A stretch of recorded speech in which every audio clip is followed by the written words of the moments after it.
بسم اللہ الرحمن الرحیم۔ سامعین کرام، آپ سن رہے ہیں اردو کہانی پس نقاب، جس کے مصنف ہیں مرزا امجد بیگ ایڈوکیٹ، اور یہ اس سلسلے کی قسط نمبر 4 ہے۔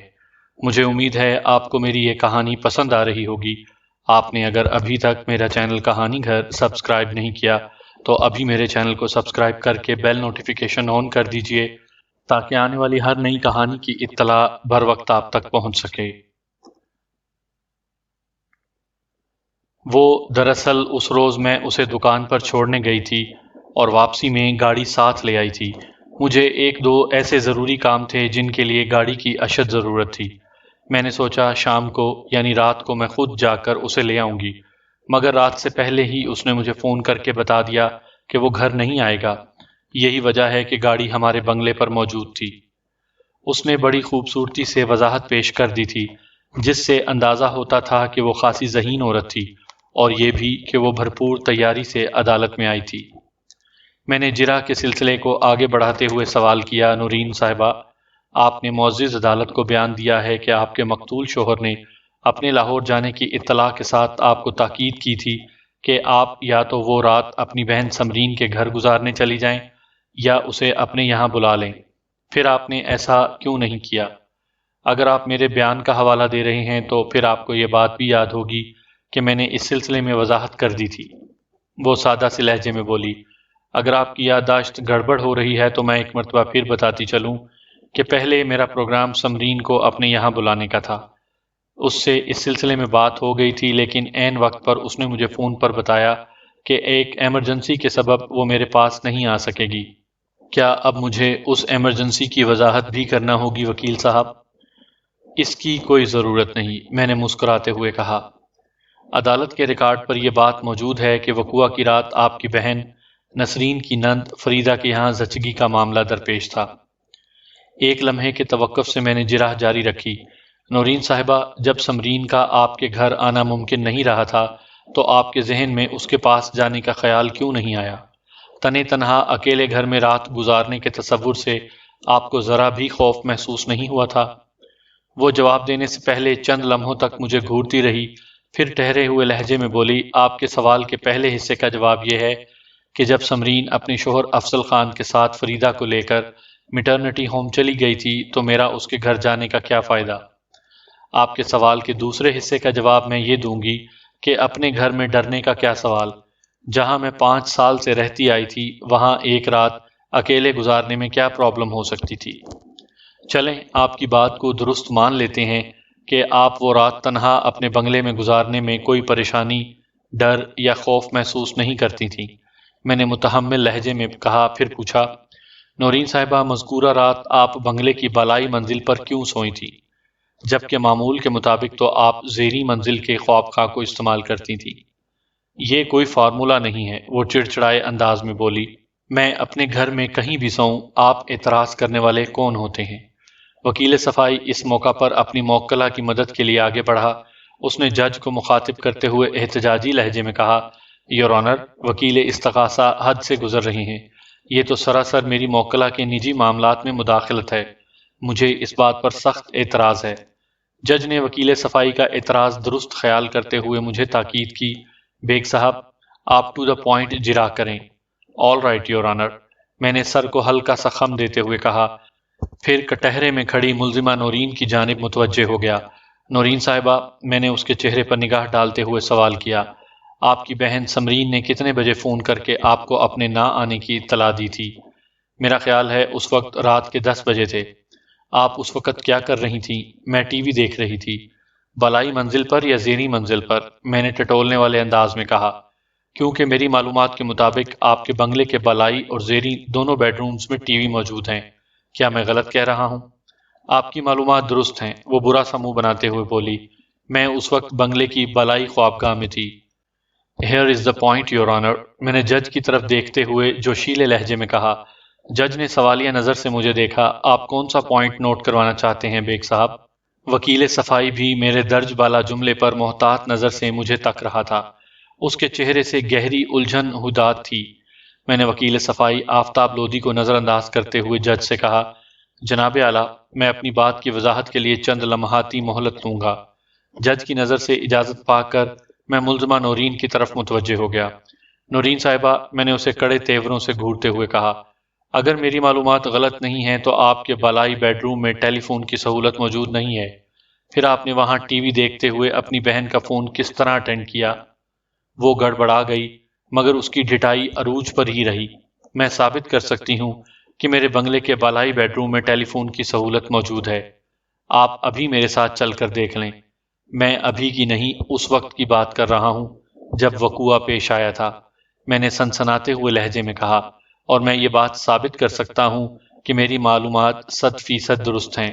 وکیل صفائی اپنی موکلہ کو سنبھالا دینے کے لیے لپکا، یور آنر، وکیل استغاثہ بہت بڑھ چڑھ کر دعوے کر رہے ہیں۔ کیا یہ معزز عدالت کو بتائیں گے کہ ان کی معلومات کے ذرائع کیا ہیں؟ میں نے کہا، میں اپنی معلومات کے ذرائع ظاہر کرنے کا پابند نہیں ہوں، ہاں البتہ اپنے ہر دعوے کو ثابت کرنے کا پابند ہوں۔ آپ کی موکلہ اگر اس بات پر ثابت قدم ہے کہ وقوعہ کے وقت بالائی منزل کے بیڈ روم میں فون کی سہولت موجود تھی، تو میں اس مکینک کو عدالت میں گواہی کے لیے پیش کر سکتا ہوں جس نے وقوعہ کے کچھ عرصہ بعد مذکورہ بیڈ روم میں فون کی تنصیب کا کام کیا تھا۔ میں نے محسوس کیا نورین خاصی نروس ہونے لگی تھی۔ میں نے پہلی مرتبہ اسے کمزور پڑتے ہوئے دیکھا تھا۔ وہ چند لمحے جب خاموش کھڑی ایک پاؤں کا وزن دوسرے پر منتقل کرتی رہی تو جج نے اسے مخاطب کرتے ہوئے کہا، بی بی، آپ خاموش کیوں ہیں؟ وکیل استغاثہ کے سوال کا جواب دیں۔ میں اس سلسلے میں کچھ نہیں کہوں گی، وہ تامل کرتے ہوئے بولی۔ بس مجھے میرے سوال کا جواب مل گیا، میں نے حتمی لہجے میں کہا، پھر جج کی طرف دیکھتے ہوئے کہا، یور آنر، میری کورٹ سے یہ درخواست ہے کہ ملزمہ کے اس رد عمل کو عدالت کے ریکارڈ پر محفوظ کیا جائے۔ وکیل صفائی نے کھا جانے والی نظر سے مجھے دیکھا، پھر جج کو مخاطب کرتے ہوئے بولا، جناب اعلیٰ، وکیل استغاثہ غیر ضروری باتوں میں معزز عدالت کا وقت برباد کر رہے ہیں۔ میں نے ترکی بہ ترکی کہا، آپ کی نظر میں یہ غیر ضروری باتیں ہوں گی مائی ڈیئر ڈیفینس کونسلر، مگر میرے لیے نہایت کارآمد اور مفید ہیں۔ ایک لمحے کے توقف سے میں نے ٹھوس لہجے میں کہا، اور وقت آنے پر آپ بھی ان باتوں کی افادیت سے آگاہ ہو جائیں گے۔ اس نے مجھے کینہ توز نظر سے گھورنے پر اکتفا کیا۔ میں نے نورین کی جانب متوجہ ہوتے ہوئے کہا، نورین صاحبہ، وقوعہ کی رات آپ اپنے بنگلے کی بالائی بیڈ روم میں اکیلی تھیں۔ آپ کے بیان کے مطابق آپ نے بنگلے کی تمام کھڑکیاں اور دروازے اچھی طرح بند کر دیے تھے۔ آپ لگ بھگ نصف اللیل تک ٹی وی دیکھتی رہی ہیں۔ پھر جب ٹی وی کی نشریات اپنے اختتام کو پہنچیں تو آپ سونے کے لیے لیٹ گئیں، اور خلاف معمول آپ کو جلد ہی نیند آ گئی۔ اس زمانے میں کیبل نیٹ ورک اور ڈش اینٹینا کا رواج نہیں تھا، چنانچہ لوگ پی ٹی وی کی نشریات تک ہی محدود تھے۔ میں نے جراح کو آگے بڑھاتے ہوئے کہا، نورین صاحبہ، آپ کے بیان کے مطابق تھوڑی دیر بعد زیریں منزل سے آنے والی آوازوں کی وجہ سے آپ کی آنکھ کھل گئی۔ بجائے خوف زدہ ہونے کے، آپ نے بیڈ سائڈ کی دراز سے ریوالور نکالا اور زیریں منزل پر متوقع گڑبڑ کی خبر گیری کرنے پہنچ گئیں۔ کیا اس وقت بھی آپ خوف زدہ نہیں ہوئی تھی؟ میں خوف اور ڈر کو اپنی جوتی کی نوک پر رکھتی ہوں، وہ تکبر آمیز انداز میں بولی۔ پھر تو آپ ایک غیر معمولی بہادر عورت ہیں۔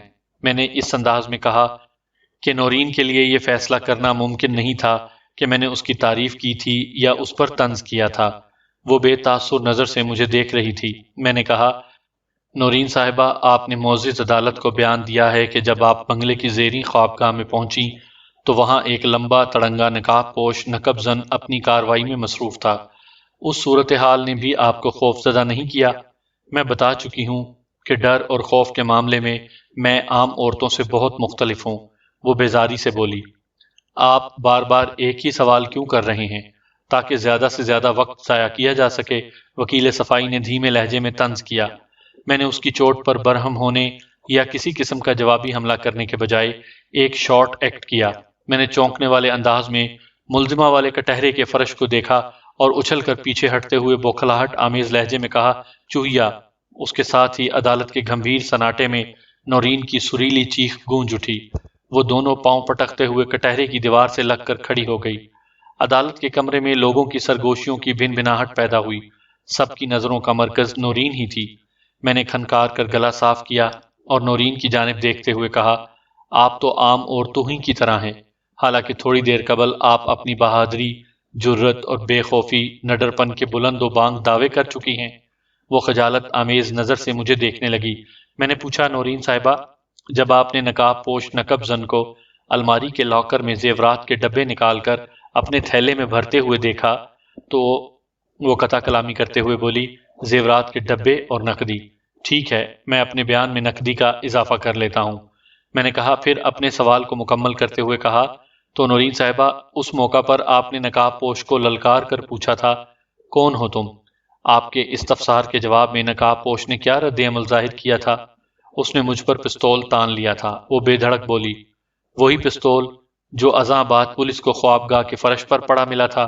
میں نے تصدیق طلب نظروں سے نورین کو دیکھا اور مذکورہ پستول پر آپ کے شوہر یعنی مبینہ نقاب پوش نقب زن کی انگلیوں کے نشانات بھی پائے گئے تھے۔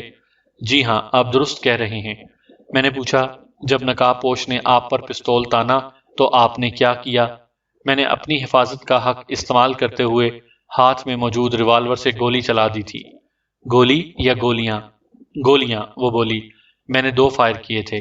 میں نے کہا، ایک گولی نقاب پوش کی کھوپڑی میں لگی تھی جو پیشانی سے داخل ہو کر کھوپڑی کے عقبی حصے سے باہر نکل گئی تھی، جبکہ دوسری گولی مقتول کے حلقوم میں پیوست ہو گئی تھی، ہے نا؟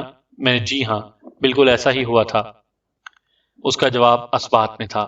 میں نے کہا، آپ پولیس کی آمد سے قبل اس حقیقت سے نا آشنا تھیں کہ نقاب پوش کے بجائے آپ نے اپنا شوہر قتل کر دیا ہے؟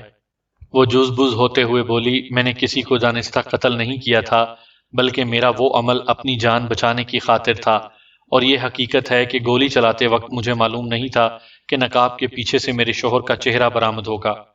ایک لمحے کو رک کر اس نے مجھ سے سوال کیا، وکیل صاحب، کیا آپ کا قانون کسی انسان کو اپنی جان بچانے کا حق نہیں دیتا؟ بالکل دیتا ہے، میں نے پرزور انداز میں کہا، اور اسی حق کی آڑ میں آپ پہلے باعزت بری کر دی گئی تھی، پھر آپ نے دوبارہ کیوں یہ کھٹراگ پھیلایا ہے؟ وہ طنزیہ لہجے میں بولی، کیا آپ کو عدالت کا فیصلہ پسند نہیں آیا تھا، یا مجھ سے ذاتی طور پر آپ کی کوئی دشمنی ہے؟ حالانکہ اس سے پہلے تو میں آپ کو جانتی تک نہیں تھی۔ گڑے مردے اکھاڑ کر آخر آپ کیا ثابت کرنا چاہتے ہیں؟ میں نے کہا، میری آپ سے کوئی دشمنی نہیں ہے، ہاں، قانون سے دوستی ضرور ہے۔ میرے خیال میں حقیقت وہ نہیں ہے جو آپ نے بیان کی ہے۔ شیخ احمد کی موت ایک اتفاقی حادثہ نہیں، بلکہ یہ قتل عمد کا کیس ہے، اور میں اس سچ کو ثابت کروں گا۔ آپ وکیل ہیں، آپ کی روزی روٹی اسی پیشے سے وابستہ ہے، وہ لا تعلقی کے سے انداز میں بولی۔ میں آپ کو ان سرگرمیوں سے ٹوک یا روک تو نہیں سکتی۔ سچ کیا ہے یہ پہلے بھی ثابت ہو چکا ہے، اور اللہ کے فضل سے اب بھی ثابت ہوگا۔ اپنی بات ختم کر کے اس نے وکیل صفائی کی جانب فخریہ انداز سے دیکھا، جیسے وقت کی ڈور آفتاب لودھی کے ہاتھ میں ہو۔ میں نے کہا، میں آپ کی بات سے آدھا اتفاق کرتا ہوں۔ آدھا اتفاق کیوں؟ میرے خیال میں پہلے سچ کو دبا دیا گیا تھا، میں نے تیکھے لہجے میں کہا، مگر اب ایسا نہیں ہو سکے گا، اس مرتبہ سچ ضرور سامنے آئے گا۔ وہ اپنے دانتوں کی حرکت سے گلاب ہونٹ کا کباڑا کرنے لگی، تاہم منہ سے کچھ نہ بولی۔ شاید کچھ کہنے کے لیے اسے مناسب الفاظ کی تلاش تھی جو سرے دست ناپید ہو گئے تھے۔ میں نے اچانک زاویہ سوال تبدیل کر دیا۔ نورین صاحبہ، میں نے کٹہرے میں کھڑی ملزمہ سے پوچھا، آپ نصیر شیروانی نامی کسی شخص سے واقف ہیں؟ نہیں، وہ بوکھلاہٹ آمیز لہجے میں بولی۔ نصیر شیروانی اس صحت مند اور خوبرو شخص کا نام تھا جو ابتدائی پیشیوں پر ملزمہ کے ساتھ عدالت میں آتا رہتا تھا۔ سرفراز احمد نے مجھے اس کے بارے میں تفصیلی معلومات فراہم کی تھیں۔ سفید شرٹ جس کے بارے میں استغاثہ کے گواہ غلام حیدر نے انکشاف کیا تھا، وہ بھی نصیر شیروانی کی ملکیت تھی۔ شاید شراٹ کے تذکرے کے بعد ہی وہ شخص عدالت سے غیر حاضر رہنے لگا تھا۔ اس کا یہ غیاب کسی گڑبڑ کی جانب اشارہ کرتا تھا۔ میں نے نورین سے سخت لہجے میں سوال کیا، تو آپ نصیر شیروانی کو نہیں جانتی؟ اس نے دوبارہ انکار کیا، مگر اس مرتبہ اس کے لہجے میں بوکھلاہٹ کے بجائے اعتماد کی جھلک نظر آ رہی تھی۔ میں نے کریز جاری رکھی، نورین صاحبہ، میں اس نصیر شیروانی کی بات کر رہا ہوں، طارق روڈ پر، جس کی cosmetics and lady under garments کی بہت بڑی دکان ہے، اور جو گلشن اقبال کے ایک لگژری فلیٹ میں رہائش پذیر ہے۔ میں نے کہا نا، میں ایسے کسی شخص سے واقف نہیں ہوں۔ آبجیکشن یور آنر، وکیل صفائی نے اپنا کردار ادا کرتے ہوئے کہا۔ جناب اعلیٰ، وکیل استغاثہ غیر متعلق سوالات کی بچھاڑ کر کے میری موکلہ کو ہراساں کر رہے ہیں، انہیں اس حرکت سے باز رہنے کی تاکید کی جائے۔ جج نے مجھ سے پوچھا، بیگ صاحب، نصیر شیروانی کے بارے میں ملزمہ سے آپ کے استفسارات کا موجودہ مقدمے سے کوئی تعلق ہے؟ بہت گہرا تعلق ہے جناب اعلیٰ، آپ اپنی جرات جاری رکھیں، جج نے ٹھہرے ہوئے لہجے میں کہا۔ میں نے نورین سے پوچھا، کچھ یاد آیا آپ کو؟ میں جو جانتی تھی آپ کو بتا چکی ہوں۔ میں نے کہا، چلیں میں آپ کی کچھ مدد کرتا ہوں، آپ میرے اشاروں کی مدد سے اپنی یادداشت کو کنگھال لیں۔ وہ الجھی ہوئی نظر سے مجھے دیکھنے لگی۔ میں نے کہا، میں نے ابھی ابھی اپنے سوالات میں جس نصیر شیروانی کا ذکر کیا ہے اس کے پاس ایک سفید شیراٹ ہے جس کا نمبر 0179 ہے۔ میرا جواب اب بھی وہی ہے، وہ تیز لہجے میں بولی، تاہم اس بلند لہجے میں اعتماد کا فقدان واضح طور پر جھلک رہا تھا۔ میں نے حملہ برقرار رکھا، نورین صاحبہ، یہ وہی سفید شیراٹ ہے جو وقوعہ کے روز استغاثہ کے گواہ غلام حیدر نے آپ کے بنگلے سے کچھ فاصلے پر ایک تالا بند بنگلے کے سامنے مشکوک انداز میں کھڑی دیکھی تھی، اور شیخ احمد کے قتل کے بعد یہ گاڑی وہاں سے رخصت ہو گئی تھی۔ آپ کا گواہ خرافات اور آپ لوگوں کی ساری باتیں بکواسیات۔ وہ چیخ کر بولی، آخر ان باتوں سے میرا کیا تعلق ہے؟ مجھ سے کیوں آپ ایسے سوالات پوچھ رہے ہیں؟ میں ایک بار آپ کو بتا چکی ہوں میں نہیں جانتی کسی نصیر وسیر کو، اور نہ ہی مجھے کسی منحوس شراٹ کے بارے میں کوئی علم ہے۔ آپ میری جان کیوں نہیں چھوڑتے؟ اس کا پورا وجود زلزلے کی زد پر تھا اور چہرے پر ہوائیاں اڑ رہی تھیں۔ میں نے معنی خیز نظر سے جج کی طرف دیکھا، وہ بڑی دلچسپی اور غور سے ملزمہ کی کیفیات کو نوٹ کر رہا تھا۔ نورین کے رد عمل نے وکیل صفائی سمیت عدالت کے کمرے میں موجود ہر فرد کو کچھ سوچنے سمجھنے کی کھلی دعوت دے دی تھی۔ وکیل صفائی نے کمزور سے لہجے میں کہا، مجھے سخت اعتراض ہے جناب اعلیٰ، اٹ از ٹو مچ۔ وکیل استغاثہ میری موکلہ کے جذبات کو مجروح کر رہے ہیں، اس کے دماغ پر گہرا اثر ہوا ہے۔ میں نے یہ نیک کام جاری رکھتے ہوئے نورین سے پوچھا، نورین صاحبہ، اب میں آپ سے جو کچھ پوچھنے جا رہا ہوں اس کا جواب سوچ سمجھ کر دیجیے گا۔ ایک لمحے کو میں نے توقف کیا، اس دوران میں ملزمہ فوری جذباتی ہیجان سے کافی حد تک سنبھل چکی تھی۔ میں نے پوچھا، ابتدائی ایک دو پیشیوں پر ایک دراز قد ہینڈسم اور صحت مند شخص آپ کے ساتھ عدالت آتا رہا ہے، اس سے آپ کا کیا تعلق ہے؟ وہ میرا ایک عزیز ہے۔ عزیز؟ میں نے با آواز بلند دہرایا۔ اس نے اچانک آپ کا ساتھ کیوں چھوڑ دیا؟ میرا مطلب ہے آج کل وہ آپ کے ساتھ نہیں آ رہا، وہ شہر سے باہر گیا ہوا ہے۔ آپ اس شخص کا نام بتانا پسند کریں گی؟ کیا میں آپ کے سوال کا جواب دینے کی پابند ہوں؟ میں نے کہا، اگر آپ جواب نہ دینا چاہیں، یعنی اس شخص کا نام ظاہر نہ کرنا چاہیں، تو پھر آپ کو اس سے اپنے رشتے یا تعلق یا ناطے کی نوعیت بتانا ہوگی۔ پھر میں نے روئے سخن جج کی جانب موڑتے ہوئے کہا، جناب اعلیٰ، زیر سماعت مقدمے کے منصفانہ حل کے لیے ملزمہ کے جواب کی بڑی اہمیت ہے۔ جج نے ملزمہ کو ہدایت کی، بی بی، آپ وکیل صاحب کے سوال کا جواب دیں۔ وہ بولی، وہ شخص میرا کزن ہے۔ اچھی طرح سوچ لیں، میں نے تنبیہی انداز میں کہا، کہیں آپ کا جواب آپ کے لیے کوئی مصیبت کھڑی نہ کر دے۔ میں نے سوچ سمجھ کر ہی جواب دیا ہے، وہ متذبذب انداز میں بولی، پھر اپنے ہاتھوں کی انگلیوں کو گھورنے لگی۔ میں نے کہا، میری معلومات کے مطابق اس وقت آپ کے رشتہ داروں میں صرف آپ کی ایک بہن ہی دنیا میں موجود ہے، یعنی سمرین، اور وہ عدالت کے کمرے میں موجود ہے۔ آپ کا کزن کہاں سے آ گیا؟ نورین نے بے ساختہ سمرین کی جانب دیکھا۔ جج نے نورین کی نظر کی تقلید کی، پھر سمرین کو گواہی کے لیے کٹہرے میں بلایا گیا۔ سمرین بیچاری اپنی بہن کے اس نام نہاد کزن سے نا واقف تھی۔ اتفاق سے جن دنوں وہ شخص یعنی نصیر شیروانی نورین کے ساتھ عدالت میں آیا تھا، اس موقع پر سمرین موجود نہیں تھی۔ سمرین جج کے بلاوے پر بوکھلا گئی۔ عدالت کے کمرے کا اپنا ایک تاثر ہوتا ہے، پھر اس پر جج کی روبدار آواز۔ جج نے جب سمرین سے نورین کے بیان کی تصدیق کے لیے سوال کیا تو اس کی حالت دیدنی تھی۔ بے ساختہ اس کے منہ سے سچ نکل گیا، جناب اعلیٰ، ہمارا کوئی کزن نہیں ہے۔ وہ لرزیدہ لہجے میں بولی، پتہ نہیں نورین کس شخص کا ذکر کر رہی ہے۔ جج نے ناگوار نظر سے ملزمہ کی جانب دیکھا، اس کی تو بولتی ہی بند ہو چکی تھی۔ میں نے کرارے لہجے میں کہا، جناب اعلیٰ، میں معزز عدالت سے پرزور اپیل کروں گا کہ ملزمہ کا یہ ماسٹر پیس جھوٹ ریکارڈ میں شامل کر لیا جائے۔ جج نے مجھ سے پوچھا، بیگ صاحب، یہ کزن والا کیا معاملہ ہے؟ میں نے بتایا، جناب اعلیٰ، جس شخص کو ملزمہ نے اپنا کزن بتایا ہے اس کا نام مجھے نصیر شیروانی معلوم ہوا ہے۔ سفید شراٹ اسی کی ملکیت ہے، بلکہ ہمہ وقت اس کے استعمال میں ہے۔ مذکورہ گاڑی وقوعہ کی رات مقتول کے گھر سے تھوڑے فاصلے پر کھڑی پائی گئی تھی، اور میری تحقیق کے مطابق پچھلے کچھ عرصہ سے ملزمہ نصیر شیروانی نامی اسی شخص کے ساتھ کئی مقامات پر دیکھی گئی ہے۔